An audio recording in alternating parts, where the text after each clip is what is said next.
my gosh, are you okay? I don't think so. Here, have a Nutri-Grain. Okay. Oh my god. That's nutritious. Thank you. You're welcome. Thank you. welcome to another episode of Social Strategy, sponsored today by Nutri-Grain.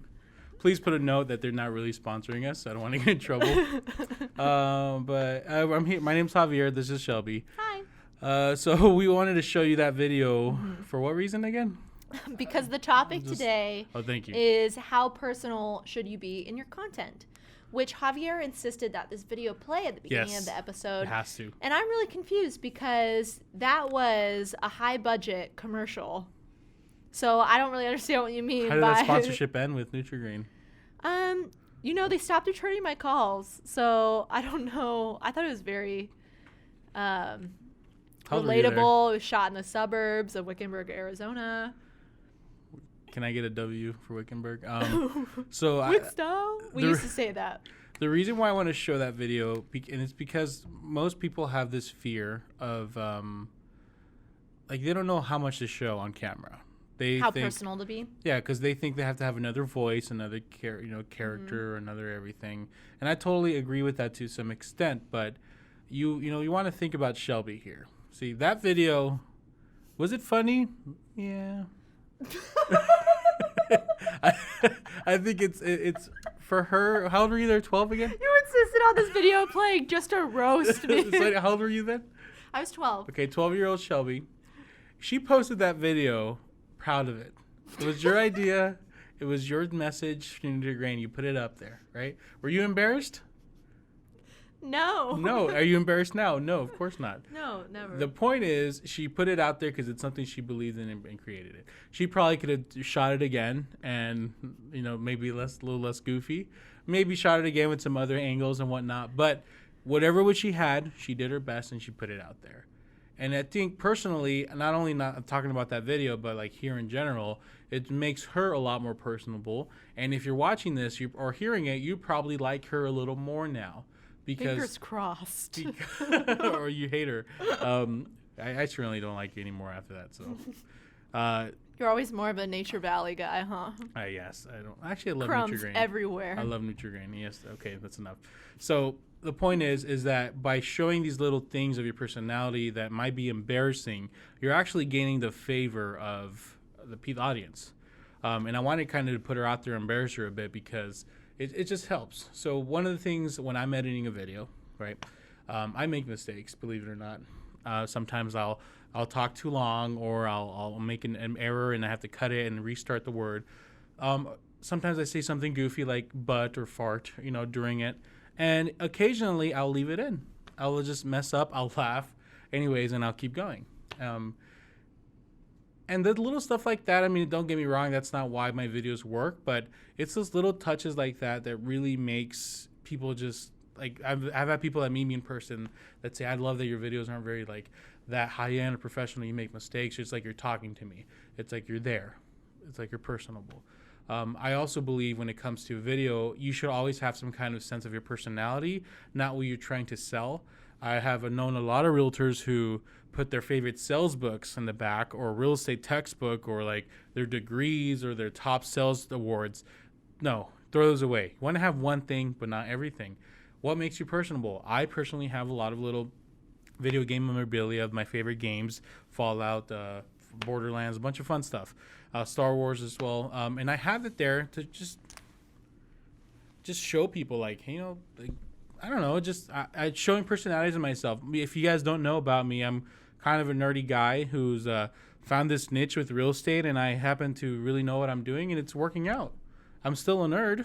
A lot of people don't want to just hire a realtor just be a realtor. Yeah, I'm sure they want to do a good job, but they want to hire they relate to. And I've had one person in my entire career tell me, if you want to be taken seriously, take those effing toys out of the background.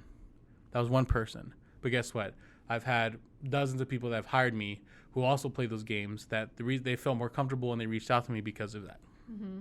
So in your case, yeah, that was silly, but it made you a lot more personable. So let's talk about how you and how personable you should be and how much I think you worded it better. How personal. Well, you word it for me, please. I'm stumbling. Well, I say a lot of things, so now I'm trying to remember what I said. You do say a lot of things. But it was how personable should you be in your content. Thank you. What's your thoughts? It depends on the business that you're running. Obviously, let's just talk from the point of view of being a personal brand, okay? Because that's what we're primarily so focused on and used to, and what a lot of people tend to be stuck on. Sure. If you post only talking about your business, only featuring the highlights of your career, people are going to purely see you as that role, as that realtor, as that lender, as that title rep. Like, let's just talk the obvious, like, real estate roles. And honestly, I think it lessens the respect that people will have for you. And because it's like just a switch, like when we don't see all of that rapport building stuff, we only see them as that lane. We don't know that they have 2 kids back home, or that they used to have cancer, or that like they've gone through all these struggles in their past life, because the natural like path is, we just have no idea that even goes on. Or they're even hobbies, something not as serious. Hobby, like cancer. Yeah, like even just hobbies and that rapport building stuff. Yeah. I strategically post travel pics on my Marketing for Realtors Instagram, even though honestly it probably lessens the follower growth for me, but it gives me more of the right followers and people that are also interested in travel, and I know are going to be more excited to meet with me because they just saw that I went here, and they can't wait to talk to me about that because they've also been there and they love that place, or they're planning a trip there, and I love to talk about travel. So it just is a great rapport builder. And for people to see me outside of my job, it's the same thing where when you saw your teacher in real life and you were like, oh man, they have a life outside of school. Like, it's that same type of vibe and mentality. You have to show. It doesn't have to be private stuff. Like, there is plenty of stuff that I don't post on my Instagram. I don't post every single part of my life. But I do post personal things so that people can see that side of me, so that, 1, it's going to lead to more conversations, and 2, so that they are going to feel more connected with me and feel like they really know me more. And that is way more powerful than just talking about what you do for your work. Yeah, because I mean, I bet you get 1 out of 10 realtors that they never tell you, but they're like, and she's always traveling. I don't want to work with someone like this. Or I don't like the fact that she travels. Not even like the fact that she travels, but there's always been one person that finds something wrong with what you post. But 9 of them are going to love the fact that you do that. Or if you would have just been basic, you wouldn't even met with 5 of them because you're just being another basic whatever your business in, right? Yeah. So you always want to throw these fish lines of your personality to... You might miss some people, but you're going to really grab onto the ones that actually care. Same with like target audience. And honestly, I've never personally had a realtor come to me and be like, I wanted to work with you, but then I just see that you travel so much. Well, no one's going to say that, but people think that. Maybe, few and far between. And honestly, like, forget them. I don't need them as clients. I don't want every single person as a client. I can't even handle that. I just want to work with more people that I love working with and who love working with me, because that is fun. And it's not just like work. Like, yes, we are going to kill it work-wise. I'm going to help you reach those goals, but we're going to have a lot of fun doing it. And like, I just care about more of those conversations outside of that. And it honestly helps you get more business to post more of the personal stuff. It is so boring to just follow someone for what their job is. Like, you need to be posting about what you do outside of work. It builds relationships, it builds trust, and at the end of the day, you're probably in an industry where relationships are absolute key for your business thriving 5-10 years from now. If you don't have those relationships in place, and maybe you have them right now, and then you need to be posting personal stuff so that people stay connected, because guarantee you might have clients that love you, and if you're only posting business stuff, they'll follow you, maybe engage a little bit to support you because they know you, but they're going to eventually drop off because they're going to get bored. And you're never going to get that client that doesn't know you yet. They don't know how fun you are, how awesome you are, because they just see this business person. They might reach out to you because you seem really successful, but you're going to attract the people who only care about someone who hits those numbers, and they're not going to treat you like an actual human. I think their like patience is going to be less because they don't know that you didn't respond to them within a day because your kid went to the hospital. You know, like they don't, and there's certain private stuff that you don't have to share everything about your life, but people will have more patience for you too if you share some of your like struggles in your life.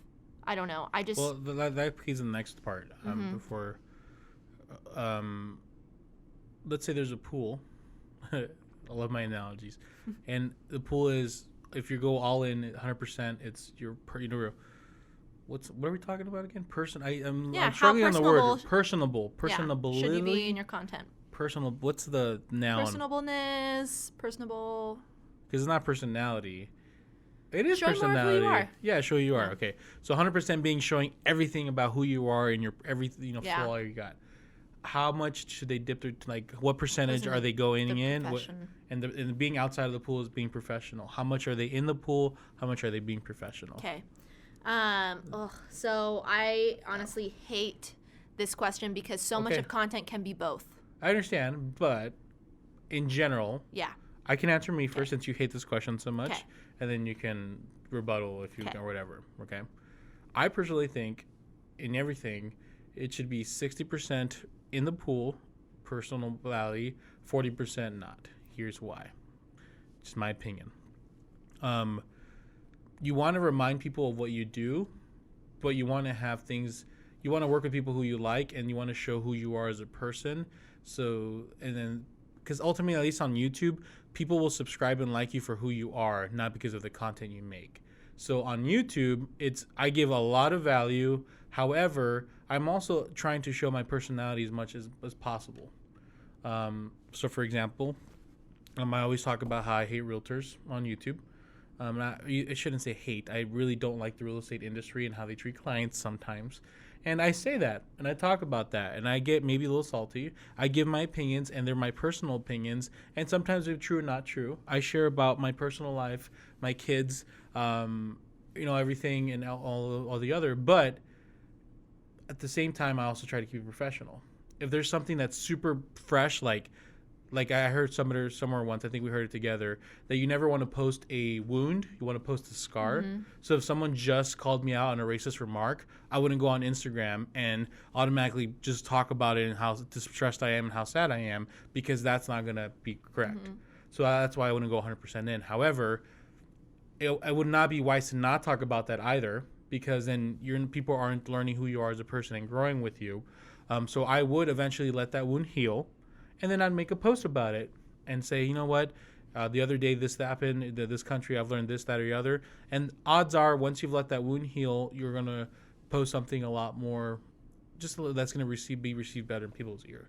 Mm-hmm. So, my opinion, 60% of your content should be your personality, what's important to you, and 40% of it should be business, professionalism, like, hey, this is what I do. And on YouTube specific, it should also be the majority of your personality carries you forward, and the 40% is giving value that's actually really solid content. Because I'm sure there's realtors out there that are making videos like me and know a lot more than I do, but they don't get views because they're not bringing the personality that I bring. Mm-hmm.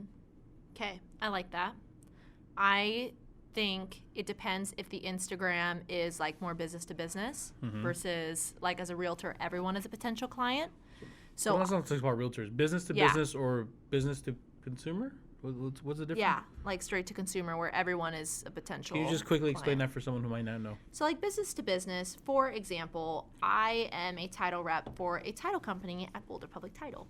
So my potential clients are actually realtors and lenders. I'm not going straight to the person who's buying the house. That's business to business. Yeah, I am like more business to business. I run the Instagram marketing for realtors. People who follow that Instagram, yes, they want to get to know me. But if I stop providing consistent value for them, it's going to drop off. Because they're following me for a specific purpose of learning something, aka You're not marketing. going to post tips on how to take title. Excuse me, who is sneezing during our set? Bless you, Julie. Bless you. And so then I would be like business to consumer. Yes. Where I'm not trying to. I mean, you could solicit businesses. Which I think warrants a higher percentage of personal posts. Interesting. So okay. So For business me, to business is what? Yeah. And business to business, and if you are also a personal brand, then I think right around the 50% mark. 50%. Personal, 50% value add stuff. Because so just a little bit less value, personal stuff. And I think when you're more like that personal brand straight to consumer, this is obviously different if you're running a company that has thousands of employees. Of course. But like if we're talking about the personal brand who also targets straight to the consumer, like whether you're selling a product or Cookies, a service, then more of that like 50% or no, the like 70% more personal content. I think it should be more than what I said. Yeah, I think a little bit more. I mean, it's literally 10% difference, but I just think a little bit more. It's a huge difference. But then, caveat, it's different if you're running a niche Instagram. If your Instagram is literally about pugs, you post pugs all day, every day. Like, I don't really want to know where you went to lunch. I want to see more pugs. Like, it depends on the purpose of the Instagram. I would say, I mean, it would be 10% at personal at that point, wouldn't it? Yeah, maybe. Not like, just but all you pugs. show yourself taking the pug to the restaurant. Like, if this pug Instagram has hundreds of thousands of followers, which a lot of them it's just are. pugs, yeah. Yeah, you're following it for a specific purpose. You're not following it to know what dentist that person uses. Or yeah, the person that's running that page. But once out of like 20. Yeah, I mean, I would like to see the person who owns the pug. That is doing this. So like, there's always. That's why like for me, it's hard to give like a straight definitive answer for everything because there are all these exceptions to that rule. But I think generally, if you're a personal brand, business to business, 50% needs to be straight value add, and then 50% needs to be selling your person. Like, I want to see your personality to see if I even want to work with you for that service. If you're selling a product, honestly, you don't even need to be showing so much personal side. Service where someone actually has to work with you, you need even more personality to shine. So I know I always push you to like answer the answers or top 5 or whatever. Yeah.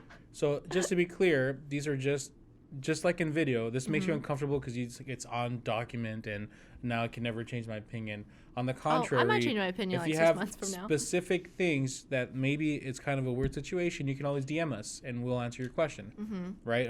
So it's easier for if you show me your specific Instagram and I know what your target audience is and what you're trying to accomplish with this Instagram, I can give you a definitive answer. Yeah. It's hard for me to make a blanket statement because there are all these situations. But generally, I am committed to the personal brand, your business to business, 50% value, 50% personal. Personal brand, you're going straight to the consumer, like 70% personal, 30% straight value add, talking about the service. Yeah, some of you guys are in the business to consumer and you forget. And no, they don't, but they just market like their successes. Just the business, yeah. Just their business. This is that I did this for my client.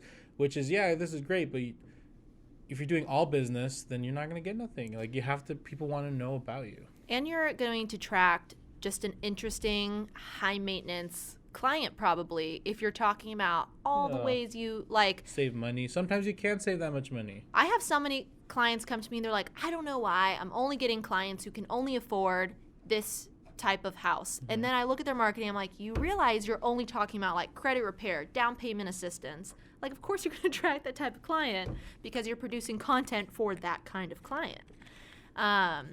So yeah, it's just so important to weave in your personality to your content and that personal side of your life outside of work, which is really hard for a lot of people, especially if they're coming from a corporate world. But it is so important in social media because it's meant to be social. It's not a billboard. Yep. Social media is not meant to be just a billboard for your business. It's all about relationships. Yep. Not be too personal either, because then they don't want to know. You got to show the competency. Some people share too much about their life. Like, we don't need to know that you're in a fight right now with your cousin. Although I love drama, and I will always read it. I don't like it. Doesn't it ruins your credibility. There's certain stuff like the drama, the politics that can be very off-putting. But then there are also some plays on politics. Like, honestly, if you want your target audience to be a certain way, and like, for example, maybe you're trying to target conservatives or something because maybe you offer a product that is like gun related or something, then that might be literally a strategy of yours to post memes that are more conservative in nature, obviously pro-gun stuff if your product is gun related. Like that could be a strategy for them, but I think so many people fall into this line of, I'm documenting my life. I'm going to show all parts of me, but like there are some topics that you probably should stay away from, especially the like show scars, not wounds type of thing. It's very off-putting to me, honestly, when people post very dramatic stuff, like if they're in a fight with someone.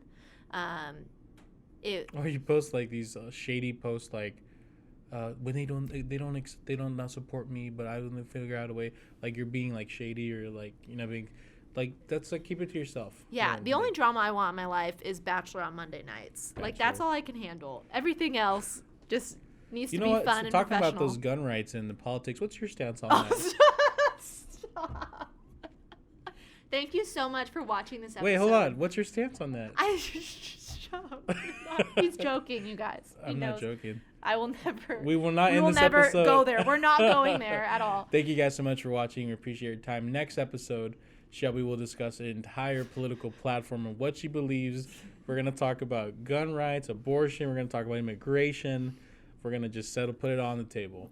If you guys are enjoying this content, please like, 5-star it, subscribe, do your thing. Send us any comments or DMs with any future topics. We hope you guys are enjoying season 1. We really are enjoying recording this for you guys. So any last thing before? No, next one's going to be a heavy one, right? You're probably preparing for that. But any last things to talk about this topic? No, I think I've said all I need to say. Thank you guys. Have a good one. Bye.